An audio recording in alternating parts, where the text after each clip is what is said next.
Welcome in, Thursday edition, Oxford Exxon Podcast. Chase Parham, Neal McCready, Clark Ford Studio here with you today. We're going to talk to Jeffrey Wright. We'll call him in just a minute here in a second. The NBA Finals starting tonight. Game one of that, Denver and Miami, the 1 seed versus the 8 seed, West-East, but still 1 versus 8.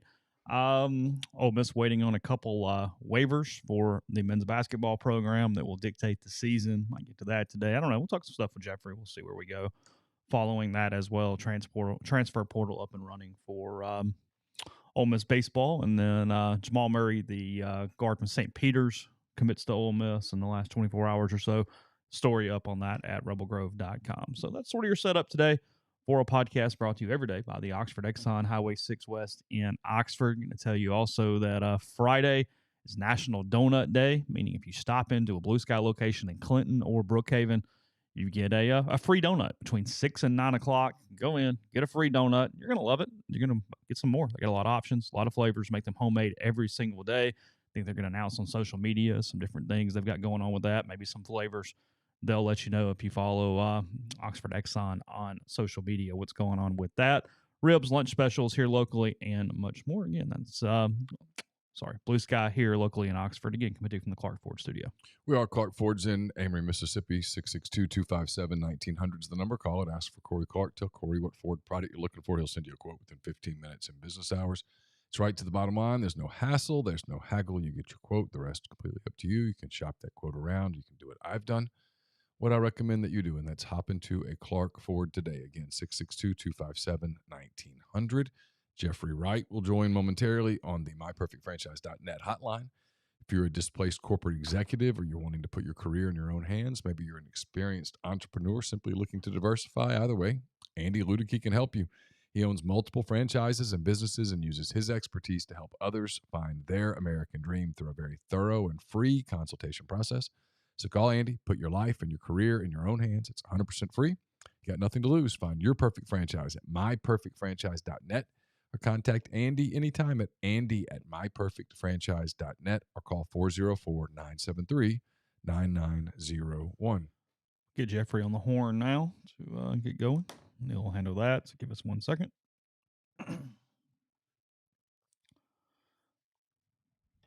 Again, content up at rebelgrove.com in the meantime. It's working. I think so, Jeffrey. Good morning. Can y'all hear me? Yeah, we hear you great. How are you? Do we have feedback? Do we well, we can okay? we never hear the feedback. It's only in the stream. So they will tell us. Don't worry. We'll get the answer in about 45 seconds. So either way, I think we're good. It's June 1st. What's the radio topics on June 1st, bud? What are we talking about today? Well, I don't know if we were given a gift or not. DeAndre Williams. So DeAndre Williams is trying to get a 11th year of college basketball. He has Penny Hardaway's lawyer on the case. Everyone at Memphis Compliance does not believe. Like, they checked into it. They don't think this is a thing, but it's going to test.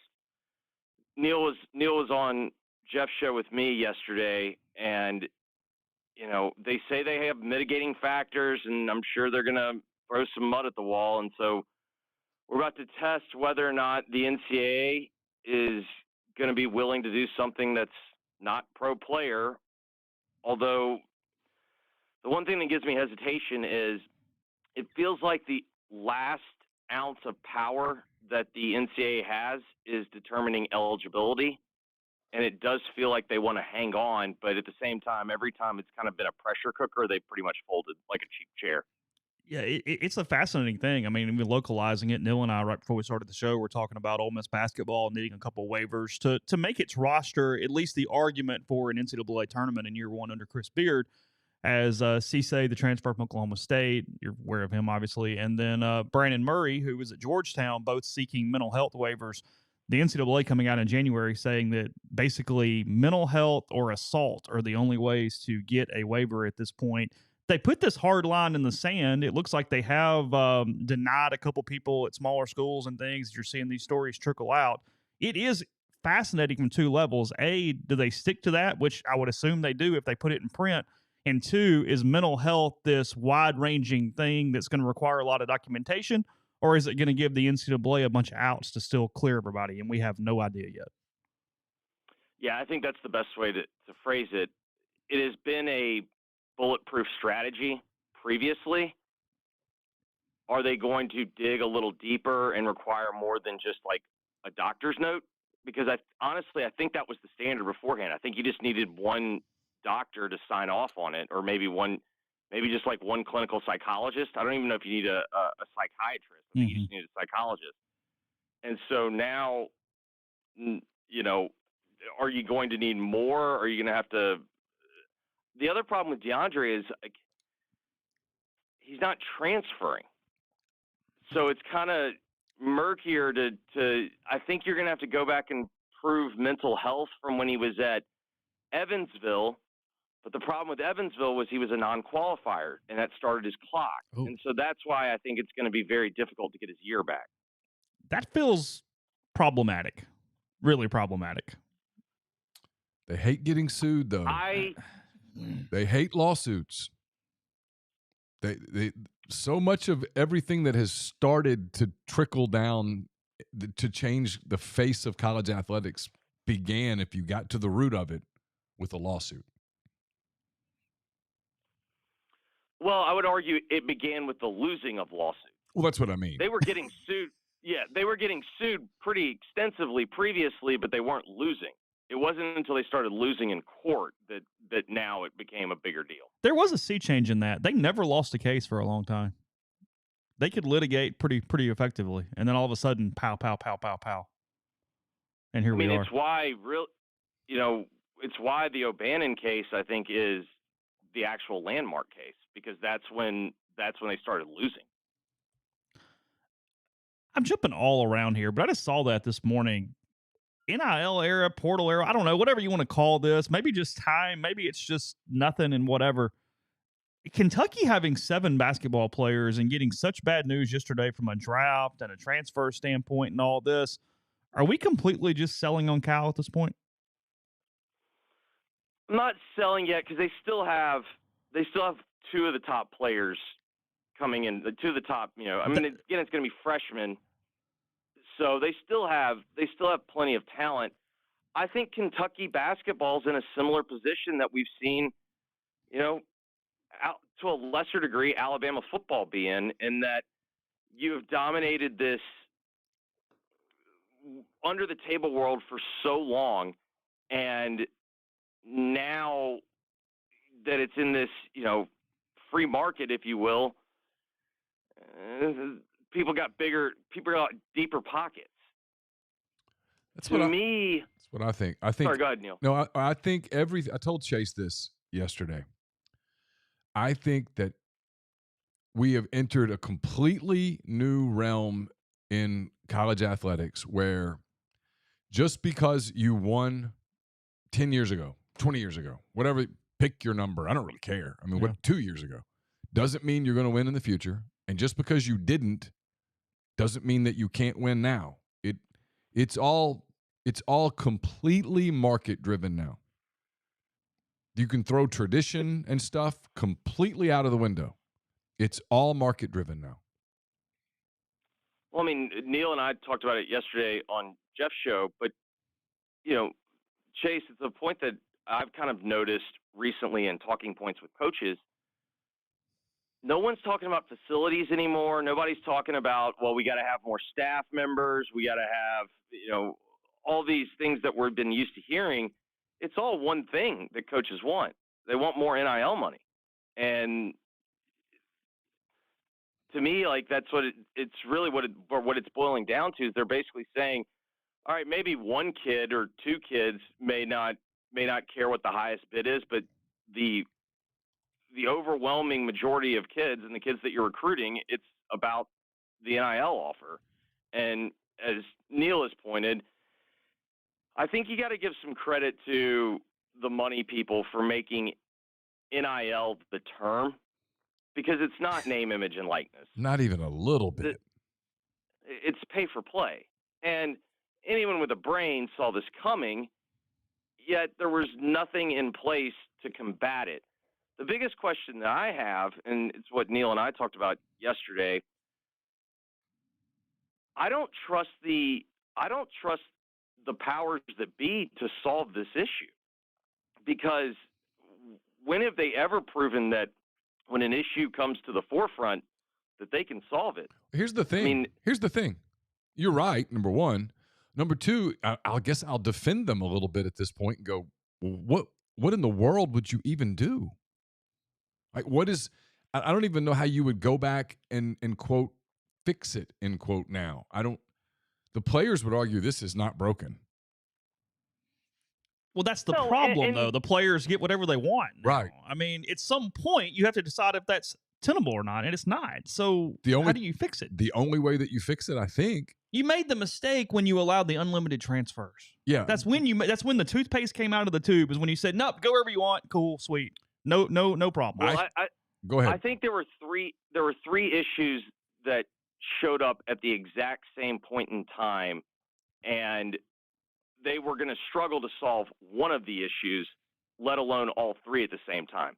So you have the transfer waiver come in, you have name, image, and likeness policy, or they're essentially saying, the court saying you cannot limit a player's ability to profit off his name, image, and likeness, or her name, image, and likeness. And then you also had the pandemic, in which you blanketly gave basically a year and a half of eligibility to players. So you just had this massive free-for-all and this just absolute wild, wild west scenario. And to Neal's point, I don't know where you go back in time to try and fix it. The biggest issue, though, that I see is we have now created a professional sports system that is denying that it's professional sports, and I can't think of any other professional sports league that doesn't have contracts. So now you've also incentivized players to essentially get re-recruited every single year. And one thing I know about young athletes, they love to be recruited.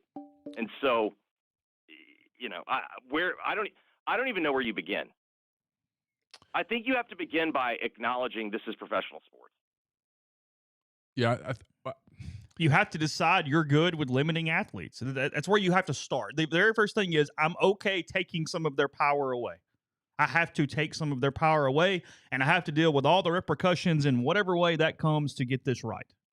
Look, they don't believe that. There's a group right now that goes, and we can't do that no matter what. Tyler Siskey has said this all along, consistently on our show. Yeah. He says over and over that the one thing that would fix it, sit out, is you go back to the old transfer rules. You don't do anything with pay for play. You don't do anything with NIL, but you go back to the old transfer rules. And I'm just telling you guys, I think you agree with that. Yeah, I do. And I think y'all are right, okay? I think you're right. I also think, and I think Jeffrey's going to agree with me, that the fight that would get put up against that would be a monumental battalion. But at some point, are you in charge or you're not? And what are they going to do? I'm with you. What is the alternative for the player? Because we always go, they've got all the power. And sure, they do have a lot of power. I mean, in theory, sure, they cannot play. Mm-hmm. But they have to get stuff on tape. They have to play something somewhere. There's nowhere else for them to go. Right. So at some point, you have to decide, are we going to fix this? Or are we simply going to go, nope, I just got to give them whatever they want? And right now, that's what you're doing. You have to decide. You're letting them kill everything at the roots. You have to decide. No, it's your fault. It's not their fault. Right. You have to decide, are you willing to be the bad guy publicly? And in today's world, man, there aren't a lot of people that are willing to be the bad guy publicly.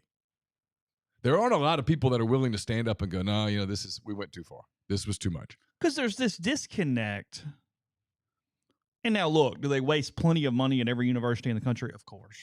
I'm not saying they don't. But there's this disconnect that, your budget is $90 million, meaning you can give the players $70 and it's all fine. It's like, no, they're like school. It's what's interesting about this. We always talk about, hey, it's always about the money, but the money gets structured into everything. Now, obviously, coaches make a ton of money and all that stuff. Sure. But it's not like the athletic department is posting a bunch of positive revenue at the end of the year and just putting money into the bank. They're actually, almost everybody's operating at losses here.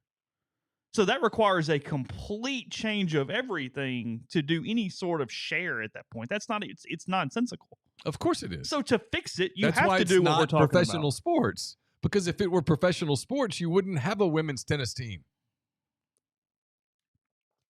Well, you wouldn't have a women's tennis team funded by the football team. Yeah, or you would have a women's tennis club. Yeah. That was a bunch of girls on campus that enjoyed playing tennis, and then maybe occasionally, if they were at University of Memphis, for example, maybe occasionally they'd go play UT Martin.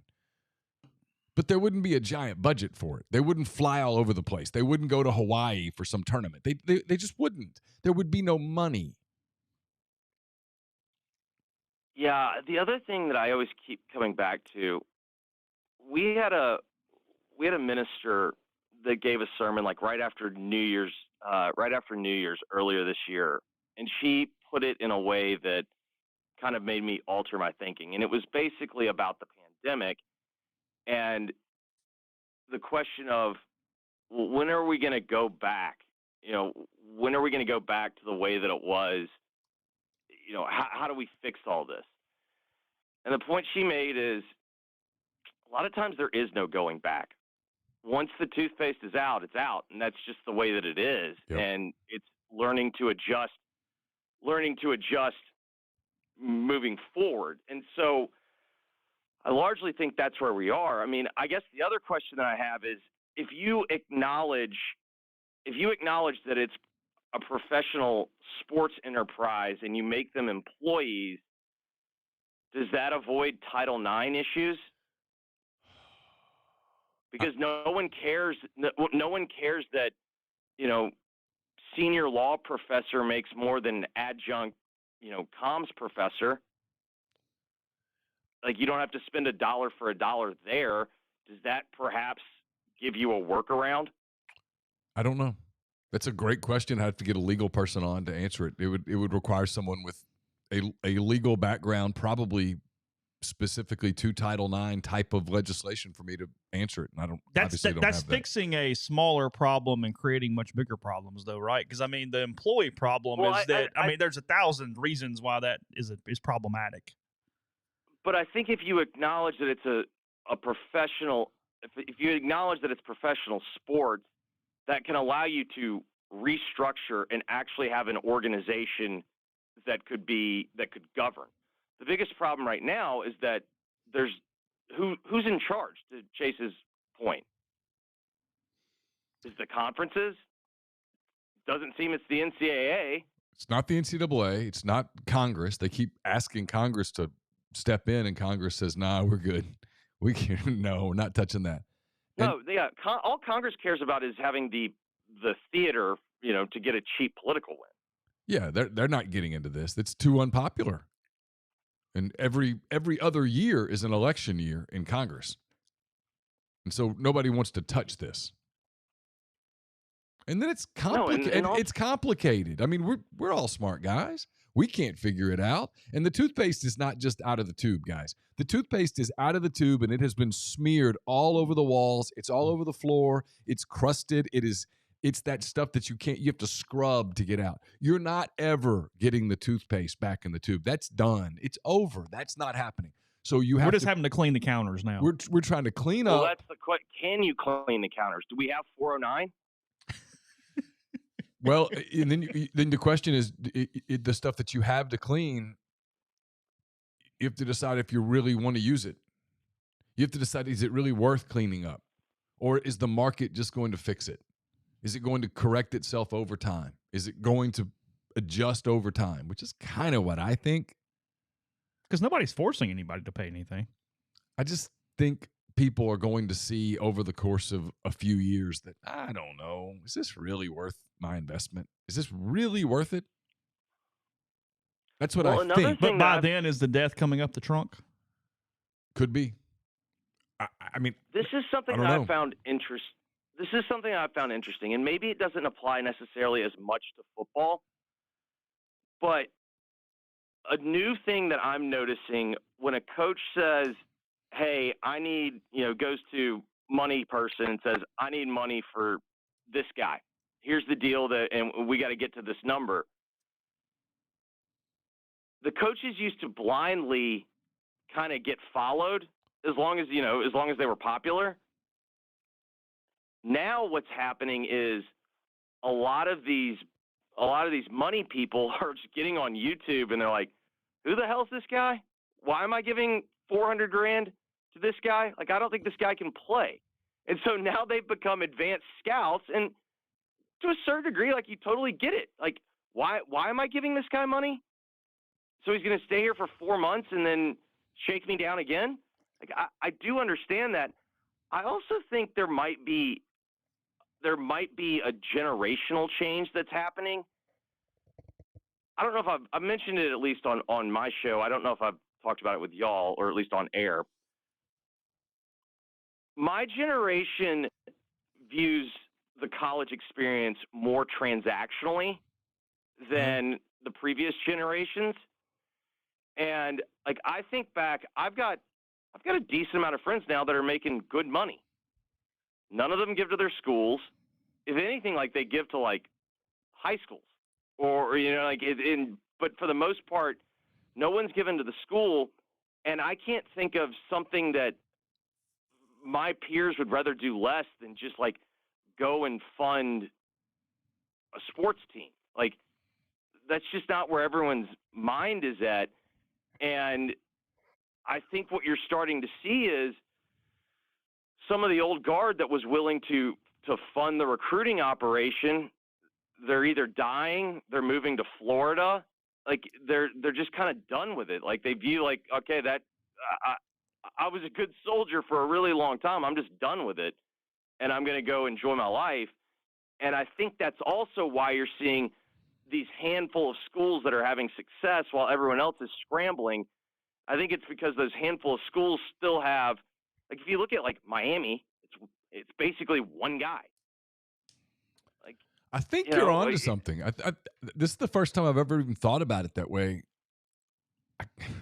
And look, my little sample size is so small that it doesn't matter. But like, the kids that I know that just graduated with Campbell, they're all going to be like tight with each other, and they're going to go on trips together and stuff. And if you told me they bounce up to Fayetteville once a year and go to a football game so that they can see each other and take Instagram pictures, sure. But I mean, the thought of them giving to an NIL fund is hilarious. I can't even imagine. Now, female versus male. You sure? Yeah, I mean, but like, no, but I mean, it's obviously I didn't go to a school where sports were priority number one. You're not funding Pepperdine golf, Jeffrey. Not decided not to throw a bunch of cash into that.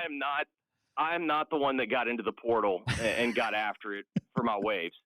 Because I have a real problem with our slow play. Like, we're the most frustrating college golf team to watch. Like, I can't stand it. So it was a principled move. You know, I'm sitting on just buckets of cash right now, ready to go to fund that.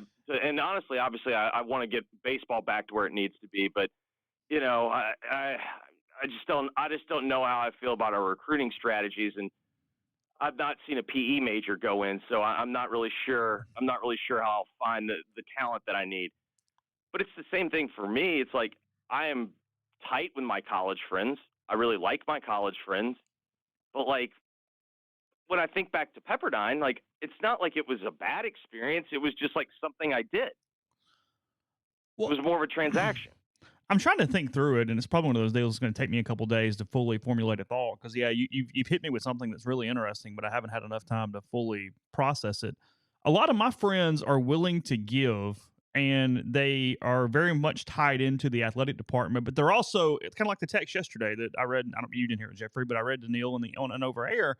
Was also, though, it's enough of your generation, even though we may be in the same generation, however you want to phrase that, but they also get disgruntled quicker. It's, hey, I need to see something for this. Why am I doing it? It's not just this blanket thing that goes on and on and on and on without results. There is like a semblance of enough of what you're talking about to go, hang on a minute, what are we doing? I'm good with it. I want them to win. I do get a lot of emotional enjoyment and all this stuff out of it. But at the end of the day, does it make a damn bit of difference? And you kind of question and you move and you go through that because, you know, it's something you indirectly hit on. I was just thinking about, there's lots of reasons why collectives happen far beyond this. But one of the indirect benefits is that when NIL first started, it was, hey, find a way for your business to do a commercial with this player. Mm-hmm. And we thought that was how the cheating was going to start, was you go, hey, we're going to pay this guy because there was no market rate. We're going to pay an exorbitant amount of money and let him do a 30-second social media ad. And that still happens. But where the collective is genius is that you're not giving the money to the one player and then you get pissed off when the one player sucks or he transfers or he does something stupid. You're simply giving to the overall operation and a part of the big cog where you're not tied to the success or failure of that one player and you see your investment as a success or failure with one player. It's just, hey, we're all in this together and we're trying to make this work. And it makes it easier to go, hey, I just need more. Or if we had this versus, hey, I paid for Joe over there and Joe's third string and not playing. What's up? You really want me to do that again? I don't trust you. Right. It's different. Oh, you're right. I mean, I think back to like the first negotiation we had with Chance Campbell.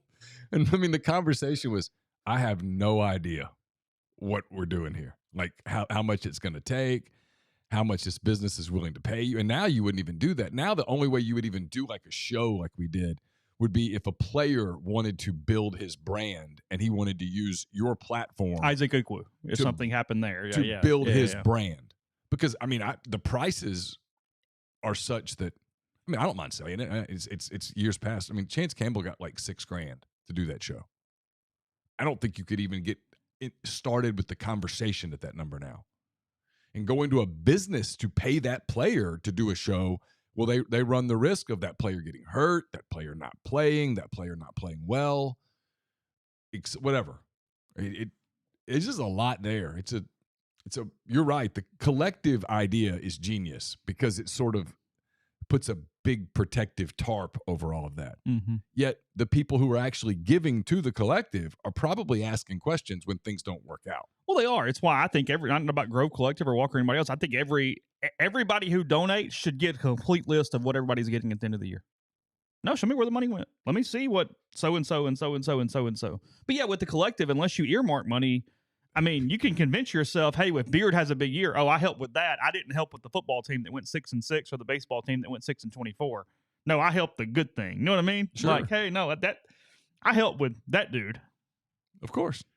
Well, my first question is, do they want a paper trail? They don't want a paper trail, in large part because they don't want the whole roster to know what everyone's getting. Yeah, that's the biggest hang up with that.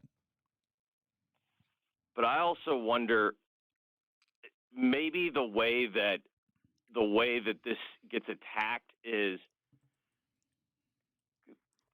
a collective is supposed to be independent of the university. Like, you know what I mean? Like, these things can easily be traced back to the school, and maybe that's a way to attack it. But I mean, my deal is, if we talk about like collectives, all collectives was putting a public face on Bagman.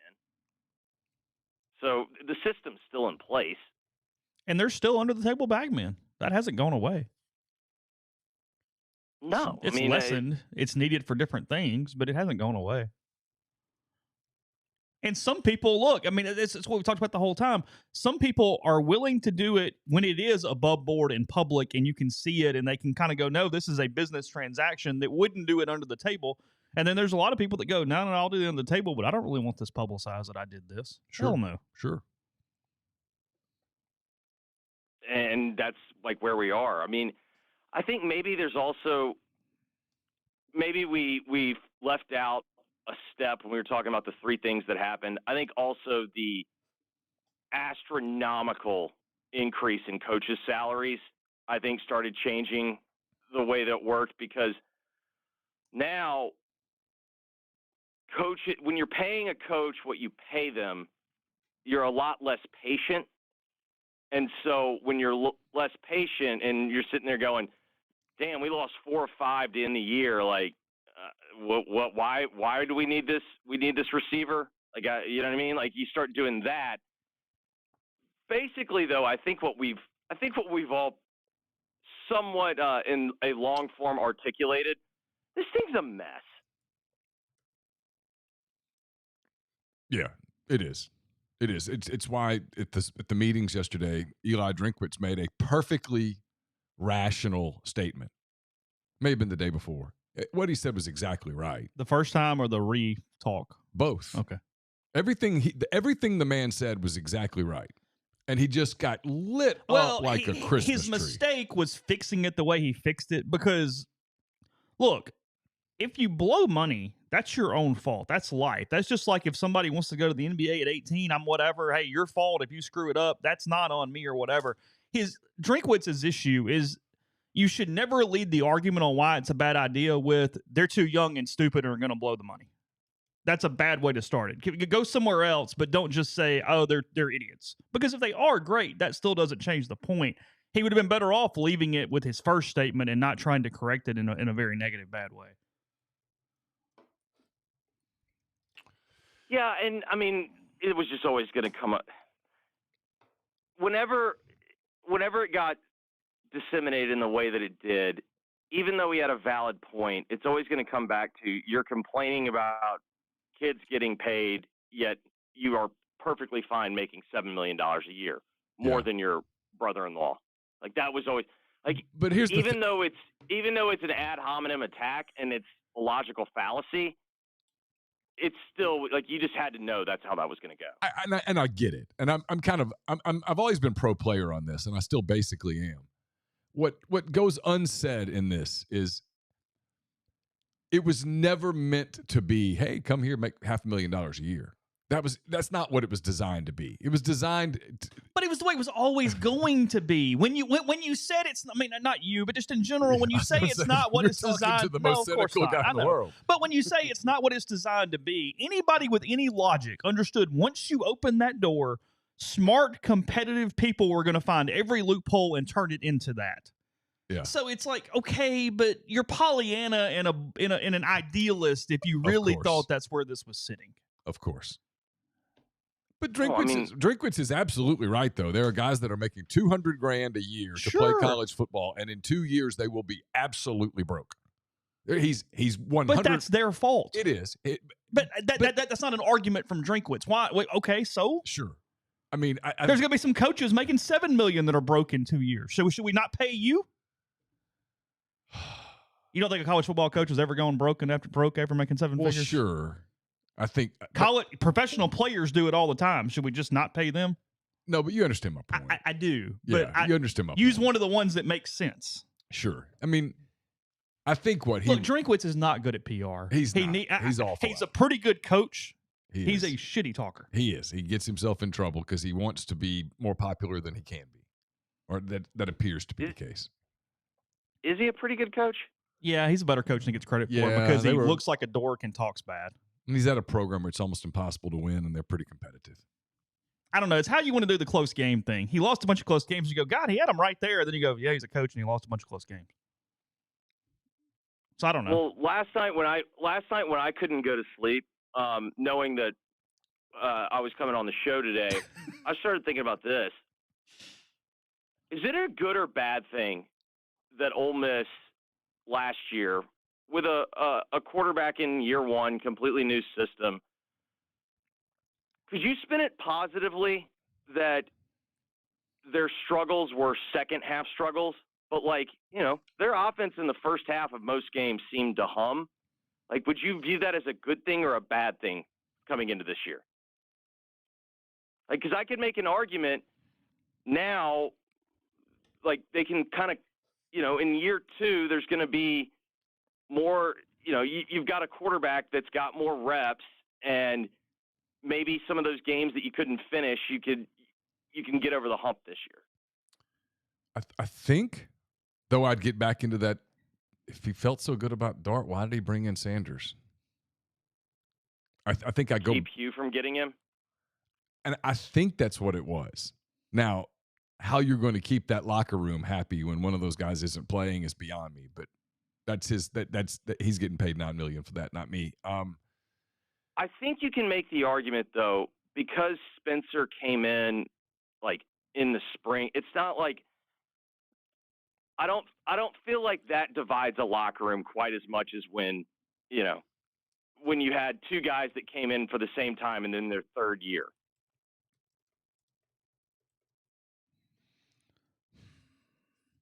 And look, I think one of the things too with the Sanders Dart deal is it happened over before spring, he goes through spring. There's a certain amount of time that passes where it all sort of stabilizes, I think, because players aren't dumb. So unless Sanders was completely promised something that he still expects to happen and it isn't, time sort of fixes that in a way, I think, where he has to either come to the realization, hey, I'm good holding a clipboard, or I need to go down to another level and do something, or this is whatever. It's less of a locker room issue with time passing than if you just come in July, compete for it in August, and everything is still completely as fresh and raw. Probably.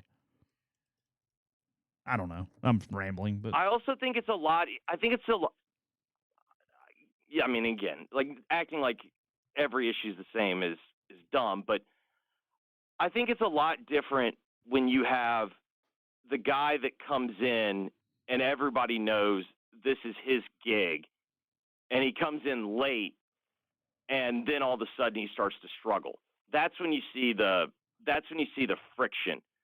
I think if your guy that probably could have been upset and left, for example, Dart, if he's the one that like takes the reins, I think that's a lot more manageable. Here's my thing when people ask me what I think about Ole Miss this fall, and this is not a cop-out answer. This is the honest truth. I think they could be really good because there's reasons to think they could be really good. And then I look over on defense, and I'm like, they added 13 so far, 13 transfer portal guys, which tells me that that's on defense. Yeah, on defense alone, which tells me that Pete Golding looked at the defense and went, we're in trouble. I need dudes. And so I don't know how many of those dudes can step in and play up. I don't know. Maybe a bunch of them. So if you told me, hey, they're going to be really, really good on defense, I'm like, cool, I get it. And then if you told me, man, they're going to really struggle on defense because they just have dudes who aren't impact guys, I'd buy that too. I don't know. I mean, that's why I think there's more variance on Ole Miss than the people. I hear people go, man, 9-3 is the ceiling and 8-4 is the floor, or 8-4 is the ceiling and 7-5 is the floor. I'm like, I don't think that's true. I think the ceiling's higher than that, and I think the floor is potentially deeper than that. You could make an argument. Also, you could make an argument for me that Ole Miss goes 10-2, and I'd go, okay, I see it. And you could make an argument they go 5-7, and I'd go, I see that too. And also, the schedule's a little weird. It's a lot weird. The schedule's a lot weird. You could tell me that they're 5-1 at the turn, or that they're 3-3 at the turn. And I guess the most likely thing is they're probably 4-2 before the break. I think, but I mean, again, that's beating Tulane and Arkansas on paper. Yeah, I mean, you want to give them Alabama, lose another, whatever. Right. Sure. The thing about them is on paper, like, how do you even project them on paper? Because, like, look, I think Isaac Ukwu is going to be a good player, for example. But there's a jump from playing at James Madison to playing at Ole Miss. There's a jump from being a corner at North Texas to being a DB at Ole Miss, from Rhode Island to Ole Miss. There's just a different deal when you're playing LSU one week and Alabama the next, or vice versa, whatever. And then the week after that, you got Arkansas, and then you got Auburn. There's just a different – I'm not saying they can't do it, but when you're asking a whole bunch of them to do it, there's a real variance in potential outcomes. Well, and also, I mean, when you've got that 3-game stretch of Bama, LSU, Arkansas, those have all traditionally been pretty intense physical football games. You may head to the bye week just like completely decimated with injuries. Sure. And all of a sudden, games that you were predicting on paper, all of a sudden they look a whole hell of a lot different. Yeah, and that's your traditional variance. You always sort of have that type of variance. This year, who knows? Like the UAB transfer, it's one thing to block in Conference USA. It's another thing to block every day in the SEC against those defensive lines. And maybe he's perfectly great at it. Maybe he's not. Yeah, we think Monty Montgomery's good. Yeah. And at least he did play Power 5. Yeah, sure. I'm a little more confident with him as opposed to taking a kid from UCF, moving him to kind of a different position and going, hey, here's this big role, jump it. Maybe it works. Maybe it doesn't. I mean, I'm not being negative at all here. I'm just simply saying when people say, what do you think? I don't know. I mean, and then like at receiver, do they have the dominant receiver that when Lane's offenses have been elite, there's kind of always been an elite receiver that they've been able to go to. Maybe they have that guy. Maybe they don't. I don't know. It's just a lot of question marks. I know we got a couple more minutes. Go ahead, Jeffrey. The other thing is, like, when you look at it, maybe we're overthinking it. Maybe it's literally as simple as this. An Ole Miss season's probably going to swing on these 4 games. Arkansas, at Auburn, A&M at home, and then at State. Like, what do you do in those 4 games are probably going to determine whether or not it was a good season or whether or not it was a meh season. I think that's very logical. Historically, that makes a lot of sense. Yeah, that stays in there. Hey, real quick, I got to get going in a minute. Is there a scenario where Miami wins the NBA championship?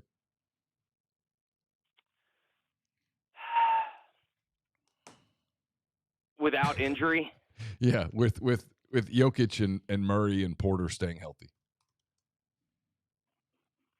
I don't see it. I was looking it up today. Like, I know Miami has been a big underdog in every series, and they've won every series previously. But the last time a underdog this big won the NBA title was the 2004 Pistons. And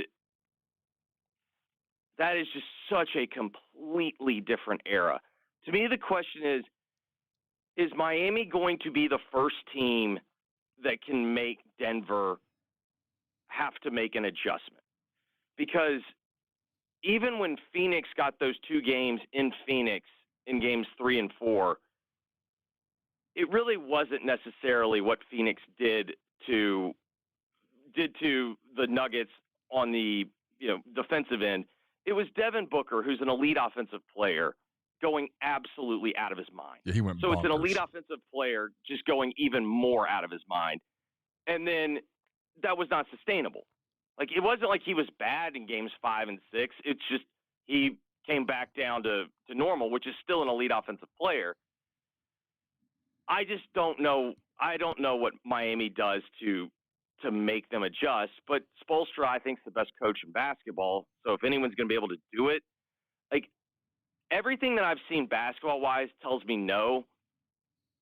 The hesitation that I have is I've been doubting Miami the entire playoffs, and so why get burned again?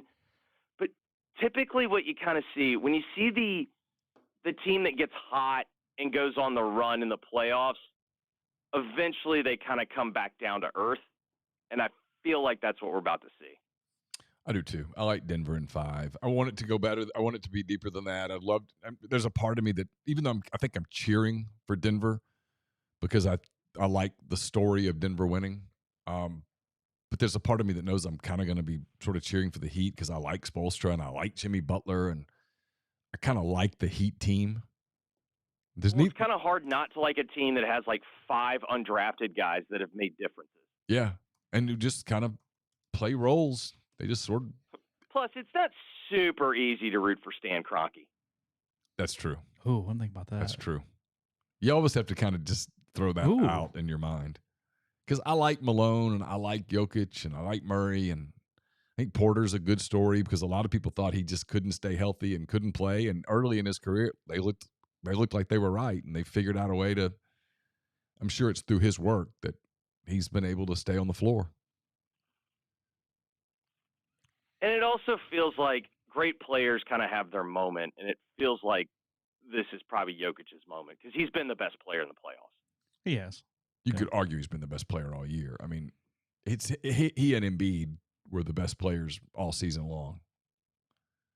So anyway. One guy's team still standing. Yep. Appreciate it, bud. Thanks, man. All right, boys. Jeffrey Wright there joining us on the My Perfect Franchise hotline. Yeah, if you want to get some bets in for tonight, Nuggets and Heat, again, game 1, 7:30 Central Time for game 1 tonight. Let's see what we got. We got for the series, the Nuggets are minus 400 to win the series tonight, so you got to bet 400 to win 100. The Heat are plus 300 tonight, so you can bet 100 to win 300 on the Heat. I need a little bigger number than that, honestly. That's not quite enough. But if you had some Heat's futures, I bet they were not 3-1. So you pretty golden there on those. They're predicting a blowout to the point that the series spread, meaning Nuggets 4 to whatever, is 2.5. So 4-1 is a win, 4-2 is a Heat win. Oh, So if you'd like to bet on the Heat, you get them at whatever the number is here at 2.5. Gotcha. Get 2.5 games in that one. Let's see. Tyler Harrow, by the way, not playing tonight. He's been ruled out for tonight. That is correct. Game 3 is what most people predict in this. Yeah. Which would be back in Miami. The exact series game prices, if you'd like to bet on this series going a certain number of games, plus 500 for a 4-game series, meaning a sweep for either team, plus 200 for a 5-game series, that's the favorite, plus 225 for a 6-game series, and plus 225 for a 7-game series. If you'd like to put some, for some dumb reason, put some cash on that, feel free. You can. I don't think it'll be a sweep. I think it's a 5-game series. If you told me it was 6, I'd buy it. If you told me it was 7, I'm stunned. Tonight, Nuggets favored by 8.5, and the over/under 218.5. So 109 tie. 114, 105 win, something like that. Yeah, I don't hate the. You like Nuggets by 8.5 tonight? I don't hate it. For some reason, I like the Nuggets bigger in game 2 than tonight. I feel like you got the whole game 1. Everybody kind of juiced a little bit. You a little tired, but you can gut it for a day. The Nuggets, it's rust versus rest. It is. I mean, they're plenty rested. I don't know how rusty they are. We got some game times for the college football season for Ole Miss's first 3 weeks. Get ready for a couple scorchers the first 2 weeks of the season. Ole Miss and Mercer, game that's on ESPN Plus, so not on actual television. That is a 1 p.m. kick at Vaught-Hemingway Stadium there on September the 2nd. I don't know the last time that I recall a 1 p.m. kick. That is not a common time in college football. Listen. Yep. I've lived in the South for 53 years now. If you made me gamble on what the weather's going to be at 1 p.m. on September the 2nd, I know where I'm going. I know where I'm putting my money. Well, look, that is going to be cold compared to the next week. Right there off Claiborne in uptown New Orleans, 2:30 kick outdoors. I mean, you know, I love New Orleans. I know. Okay, I love New Orleans, but there have been times in New Orleans, and this is not alcohol related, where just being outside in the afternoon in September is just You just get out for a few minutes, you're drained. I'm not talking about drinking. I'm talking about just walking. I can't imagine putting on pads and running at 2:30 in the afternoon outdoors in New Orleans. I mean, it is going to be blazing. Blazing. I actually feel, no joke, for the EMS people that day. Yeah, stands. It's going to be that's the thing. You're in New Orleans. Everybody's going to be drinking. Yep. You're going to go have a martini lunch and then go to the stadium and hungover from the night before, already dehydrated. Yeah, there's a reason the Saints play in a dome. Well, yeah, some people ask, "Hey, you are aware this is not at Caesars, right?" I've had to tell so many people. They're like, "Oh man, I'm going to New Orleans." I'm like, "Do you have tickets?" Because it's going to be a hard ticket. Yeah, that's one of the things that's been interesting is as soon as this was announced, I saw Saints Titans the next day. You get a good little doubleheader there, and I went about securing some Saints Titans tickets and getting everything kind of organized for the weekend and whatever. And I had multiple people go, "Oh God, that's going to be such a hard ticket." And I went, "That's not the hard ticket. I can find Saints tickets. Sure. As if you were trying to get a bunch of tickets for Tulane Ole Miss. It's a 30,000 seat stadium. That's your problem." And Tulane's not going to give Ole Miss 20,000 tickets. They'll have 5, 6, 4 or 5. Yeah, I don't know. Whatever the number is. It's going to be a big game for Tulane fans, and they're coming off of a big season. It's their second game. They play South Al in a big game the week before. Yeah. They're going to turn out for it. An SEC team at home in their stadium. Yeah, and not the Dome, their stadium. Their stadium. That's what I'm saying. Yeah. I just think there's a lot of Ole Miss people. I'm not making fun of anybody. There's a lot of Ole Miss people out there that are like, "Oh, yeah, it's going to be awesome. It's going to be in the Dome." Nope, it's not going to be in the Dome. It's going to be hot.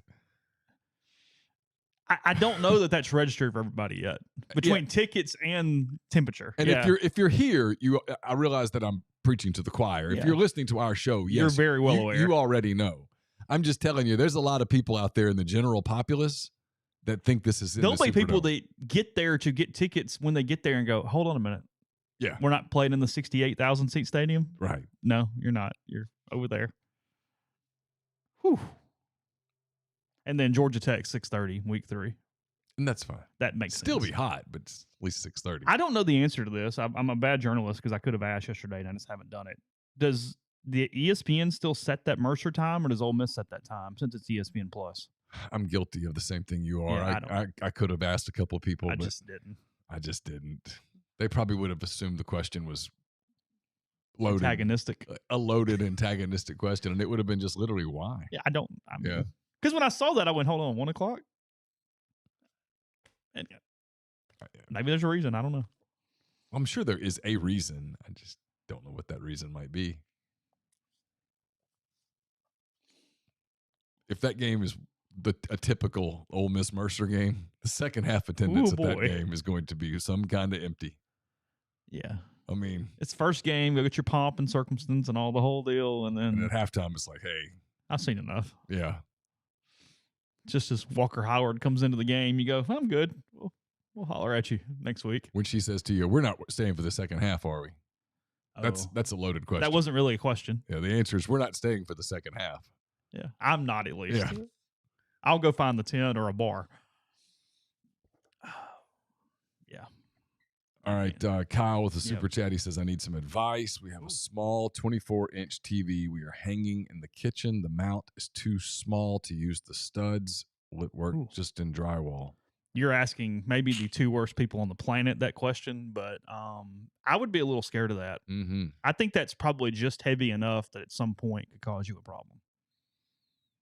I don't know what the answer is. I mean, you're better off crowdsourcing this in the stream for other people to give you an answer. But I would be a little hesitant for that. I would too. Yeah, that's 24 is not. It still weighs a decent amount, like comparatively to what we're talking about. GJG says use anchors. I think I buy that. I think I'm up with there. So this hit the board yesterday or 2 days ago, and I meant to mention on the podcast yesterday we didn't need it. See the thread with, and I think you might have even commented in it, of the guy at the beach who was heating up his hamburgers without preheating the grill? I did see this. You get no sear. Yeah, I mean, because it's just going to stick. It's never going to. So to pick anyone up here on this conversation, Poster said that he was grilling out at his condo in Florida. Guy comes up beside him and just throws his burgers on the grill as he is turning it on and just cooks them that way. And a couple people made the argument, though technically will be done at the same time. I don't buy that in a way because you're not getting that initial flash sear of when you heat it up and then throw them on there and it seals in the juices and everything you need for a sear. Like it would be almost like sous vide in your burgers, but not ever putting any char on them. Just simply they're cooked. And yes, they're going to be at a temperature, but that's not giving you the same texture. It's heating the grill up to 4 or 5 or whatever you're doing. And I think the question was, am I next to a psychopath? And I think the answer is yes. Or someone who doesn't grill at all and literally had no idea. So you start. They were on vacation and said, "We got to start grilling." I don't know. I don't grill, so I'm on vacation, and now I'm going to grill. Yeah, I don't think it has anything to do with doneness, JM. I just think it has something to do with texture, right? Yeah, I get it's still going to cook through. That's not my argument. There's a way that you do it. Yeah, it's going to cook through and whatever. Yeah, it'll cook. I'll bet $1,000 the guy hadn't put any salt on it. You don't think they were seasoned at all? I would go out on a limb and guess that these are not culinary people. And part of the joy of grilling, if we're being honest, is getting the grill hot. Because that allows you, as long as you really want, to get the hell away from people and go sit out on the balcony or whatnot with a cold beverage and enjoy the peace and quiet while the grill gets hot.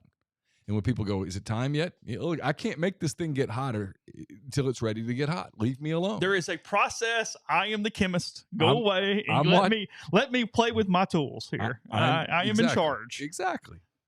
I'm king of the barbecue. When I do the big green egg, everyone understands that, hey, when I'm sitting out there for 30 minutes, letting the egg get ready, that I could have sped that up, but maybe I just wanted those 30 minutes.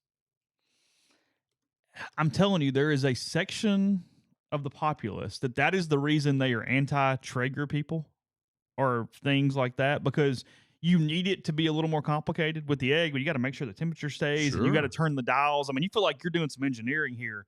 You don't really need everybody else in the house or in the world knowing I can do this all from my smartphone and the temperature is just set and a monkey could do this. And I could be cleaning dishes and doing all this other stuff while that thing's getting ready. Now, hey, I've got to watch the egg. I've got to watch it. I mean, what do you mean to do? You mean burn the food? I'm having to play with the top vent and the bottom vent, and I'm having to make. I got shit going on. Okay, I'm busy. I'm occupied, and yeah, I might be having another beer while I'm at it, but leave me alone. And I think that's understood. Maybe one of the keys to like happiness right there. You know what? He's out there for 30 minutes. Maybe he just felt like he needed 30 minutes. And you know what? Cool. Not going to bother him right now. A beer and a half, and the beer will be the grill will be ready, and then we'll throw the food on. All of a sudden, the food will go on. And we'll go from there. But right now, that's why when you put the brisket on, you just basically stare at it for 3 hours while it's in the stall before it comes out of the stall. Yeah. And you know it's going to come out. It's like death and taxes. It will eventually, if you'll leave it alone, move past 168 degrees. It'll get there.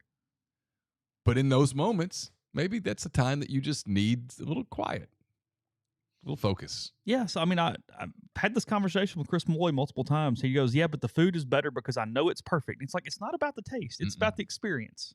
Just I'll sacrifice a little on the finished product if I can just have there's no doubt. Have my period here. There's no question. That's just an understood thing. There has to be some quiet time sometimes, just a little alone time. Do you move to a different beer when it's grilling season, when the spring and the summer gets here versus when you're throwing something on in November or December? I mean, are you very seasonal with those type of things? Yeah, kind of. I mean, there's a couple of beers that I can pretty much go year round, but yeah, a little bit. Like when it's cold, I'm more into like a stout or something. Like I would never have that now. No. I'll do some of those like the Oberon, the wheat. Oh yeah, or a Pilsner sure. in the summer that I typically wouldn't do in the winter. I think that's more mental than it is actual flavor or what. Does that go for like spirits too? Yeah, a little bit. Like I don't catch myself drinking any bourbon this in time. the summer. Yeah, not really. And not like doctoring it somehow where it's more of a summer drink, if you will. I mean, but if I did, that's probably what I would do. A little ginger ale or something, or just try to come up with something different. But I'm more tequila or mezcal this time of year if I have anything. Just can't get behind it. I'm telling you, it just doesn't. The taste does not do it at all. That's why I'm not a big margarita person. The tequila taste does not do anything for me, really. Yeah, I don't know. I mean, it's whatever. No big deal. Part of my problem is that I kind of like everything. So I just alcohol, yes. The Athletic ran a poll yesterday with all of its Pulse subscribers. It asked how close Nick Saban was to being done from a dynasty standpoint. They set the over-under at 1.5 titles for the rest of his career. I'd go under. 73% said over. Really? Surprised me too. I would say under as well. I'd give him one more, but I don't know that I'm willing to give him two more. I'm not sure he's coaching 4 more years. I'm not saying he is or isn't. I'm just saying he's on average of winning basically a title every 3 years. I think if you set the over-under at 1/2, I'd go under. You don't think he wins another one? You think he's done? I mean, if you told me he won. But my point is, if you're going to give me one, I'm definitely going under. Yeah. If you're going to make 2 be my number. For sure. Georgia's a problem. Big time. Every school, there's a lot of schools that are problems. But Georgia's a big problem. Well, for him. Georgia's Alabama East with more money. frankly, a better situation overall right now. They've got more talent. It's not saying Alabama's not talented, because of course they are. But Georgia has more talent. Alabama, when they were winning a national title every 2 weeks, they were doing it because they were recruiting all of those players. Literally, they were getting all of them. And now a lot of them are going to Georgia. And I think Brian Kelly and LSU are going to be a problem for Nick Saban here the next 2 or 3 years. It appears that LSU is going to be a problem. Stephen asking, and we mentioned the basketball transfers, but in our opinion, if all of them are approved for waivers, what are your expectations of the team? They're a tournament-ish team if they get everybody in. Yeah, I think so. I think they're a tournament team if everybody's eligible. But that's a huge if right now. It's just so hard to even think about it. But look, Flanagan's played a whole lot of SEC basketball. So is Morrell. So is Brakefield. Those are good players. Sharps are really talented. Going to get a rim protector. You're going to get at least one rim protector, maybe two. I think Brandon Murray is potentially a very impactful player. That's where my problem is, Right. is I think Murray is the most impactful and important guy of the entire class. And I think he's the least likely to get eligible. My opinion, I'm not a basketball guy, but I've heard enough and talked to some people. It's an informed opinion. Yeah. I mean, I had a couple people tell me that would know. So if you could, if I were Chris Beard and you said, hey, you could pick Cisse or Murray, I would want Murray. Sure. Absolutely. No question. And it feels to me, again, you can't predict the NCAA, that Cisse has a better chance of getting waived, in my opinion. But again, we don't know what they're going to do. Right. I mean, you saw our board was talking about it. They denied some kid that was somewhere this morning or yesterday, I guess, and he had essentially taken a year off to care for his mother who was sick and close to passing away. But that doesn't fall inside their waiver anymore. That's no longer one of the ways that you can get. You would have to claim mental illness off of that situation, documented. Right. Not simply that is where it's at. So I don't know. I mean, I'm fascinated. We have not been this fascinated in Ole Miss basketball in a while. Well, and here's the truth. People are always like, are you guys, what your mindset? I'd love for them to be really good at basketball. I would love for them to be, from a business standpoint, from just a content standpoint, doing this show every day. I mean, normally this week we're talking about an NCAA tournament regional starting tomorrow. And we are not. I mean, they're starting tomorrow, but we're not talking about them. And so normally on Monday, we would come back and maybe even covering a game or talking about, hey, they're on to a super regional, or, oh, my God, they choked, and whatever. Yeah, even if they were in a road regional, I'd come in and going, God, if they win, do I go to Clemson next week? Of course. When do you leave? What do you do? And now that we're not there. Not going to Clemson. We were talking baseball last year, basically through June. Through June, basically up until we took a break for July the 4th. Yeah. And even there, everybody was in a great mood, and it was whatever. Yeah. And so,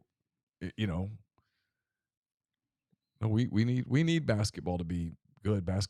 We need basketball to be a talked about thing through the third week of March. Collegiate baseball every year is a Mickey Mouse operation. I can't stand that site and their polls and stuff. They're awful. But and as much as you can miss one, and I'll be curious to see what everybody else does, because maybe they're just the first and everybody's going to follow suit and he's going to win. And look, he is remarkable, and maybe given his position and how much better he was than everybody else, it makes sense. But Paul Skeens winning National Player of the Year over Dylan Cruz, I don't know. I mean, again, it's 1A, 1B, but I don't know that I could have done that. Cruz is generational to an extent that I can't quite put words on. From a numbers standpoint, I'm not sure that I wouldn't have voted for Wyatt Langford. Ooh.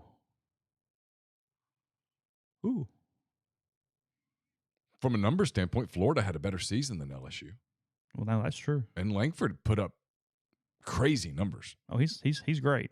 I mean, I'm not taking anything away from Cruz. Yeah, there's some swing and miss with Langford, but otherwise, somebody's going to be okay with that. He doesn't always miss. No. Well, I mean, there's some people that think that Pittsburgh's going to take him number one. Mm-hmm. I want the number 2 pick. Y'all figure it out, and I'll take the other guy. I'm good. Oh, if I'm Washington, I'm perfectly happy. Yeah, go ahead. I'm good. I'm going to get a dude. Now, I'm probably taking the offensive dude before I take the am. pitcher. Yeah. These pitching things, man. Whew. Skeen separated from every other arm more than a hitter did. He did. But these hitters. No. I don't see a scenario where either Cruz or Langford fails as a major leaguer. I don't see it.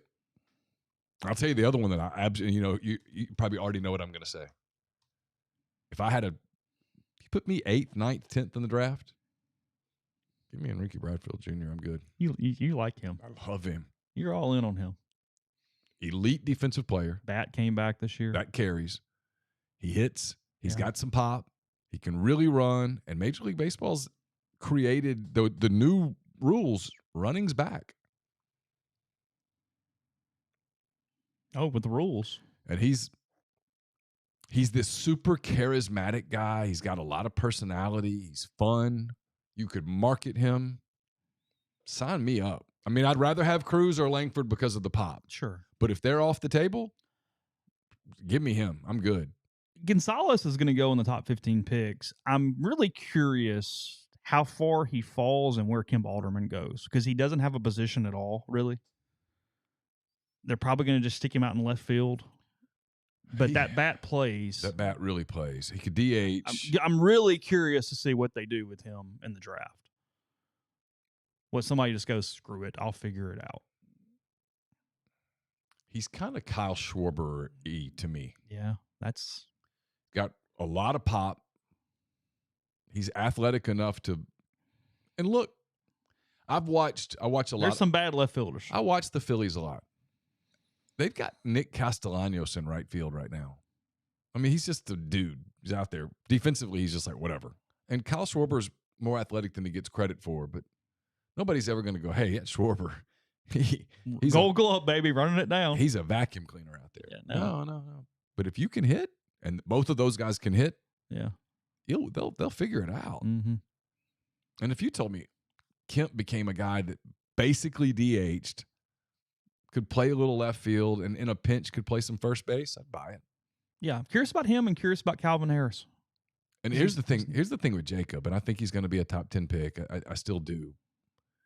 But in today's baseball, if a team has any question mark about can he stick at shortstop? Yeah, no.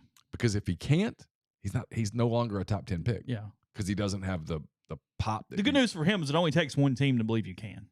Yeah. There doesn't have to be consensus. And I think there probably will be a team that goes in. I mean, I like him. He's a really good player. The makeup's great.